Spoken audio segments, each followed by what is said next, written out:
Bonjour et bienvenue sur l'émission Une question, une réponse. Et c'est toujours un plaisir de vous accueillir avec Bruno Lallemand. Bonjour Bruno, Bonjour Nathalie, comment vas-tu? très bien, Heureux d'être avec nous? très bien. Nous avons aujourd'hui, vous savez que l'objectif de l'émission Une question, une réponse est de répondre à vos questions. Et nous avons donc une autre auditrice qui nous pose une question bien concrète, Bruno. Et je me permets donc de la lire. Comment faire pour accueillir nos émotions et se laisser aller quand on a tellement eu l'habitude de les enfuir que l'évitement de ces émotions est devenu un réflexe comme celui de respirer? Y a-t-il des pratiques pour aider à rouvrir la porte, des astuces? Voilà Bruno. Alors, oui, c'est très simple et c'est d'ailleurs, j'ai envie de dire, c'est un lieu commun de notre culture, qui est une culture du paraître, où on veut paraître. On nous demande d'être toujours à notre avantage, d'être toujours en forme, d'être toujours au top, d'être toujours à la pointe de tout, etc. Puis dans nos relations aussi, on veut toujours... comment on sent le poids des attentes des autres, etc. On se sent obligé. Et ce qui fait qu'il y a un combat, presque dès le départ, entre ce que nous sommes et ce que nous ressentons. Donc parfois on est traversé par des émotions qui sont contradictoires avec ce que nous voulons. Et donc ce qui fait on va s'y opposer. Et ça devient justement un réflexe. Donc on passe notre temps à se bagarrer contre nous-mêmes. C'est d'ailleurs un sage indien qui disait, c'est très fatigant d'être quelqu'un. On veut toujours être un bon patron, un bon ouvrier, enfin en tout cas on veut plaire à tout le monde. Un bon père, une bonne mère, une Voilà, bonne c'est ça. épouse, un bon époux. Et on veut tellement être un modèle Ouais. de vertu. Et parfois ça nous pousse même à nous complaire exactement dans l'inverse. Eh bien, on est sans arrêt en bagarre avec nous-mêmes. Ouais. Ce qui génère énormément d'anxiété, ce qui génère énormément d'angoisse, et ce qui nous ôte toute forme de paix. Donc, être vraiment en paix avec soi-même, c'est se réconcilier avec soi-même. Et d'apprendre à se découvrir. J'aime bien cette notion qui est employée d'ailleurs par un sage indien. Parler de découvrir, c'est ôter la couverture, se dévoiler, se révéler.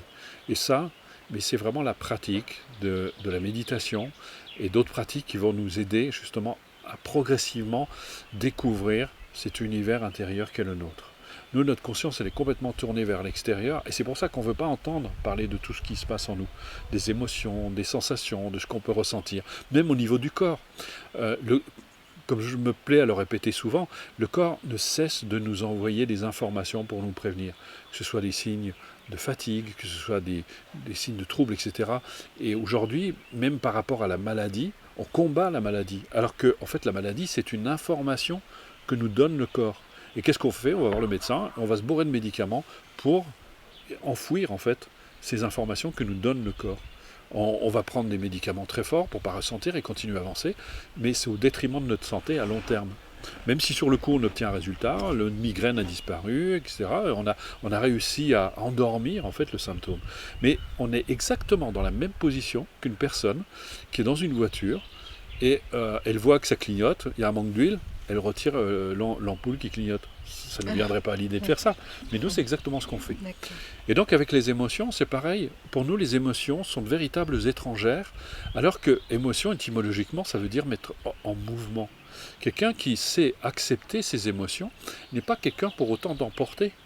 Au contraire, c'est quelqu'un qui sait utiliser ses émotions exactement comme un surfeur a appris à surfer sur la vague. Il sait utiliser l'énergie de la vague. Et quelqu'un qui est à l'aise avec ses émotions, il sait utiliser l'énergie de l'émotion pour aller là où il veut, pour avancer dans l'existence. Donc en même temps, en bloquant ses émotions, on se prive d'une énergie vitale énorme.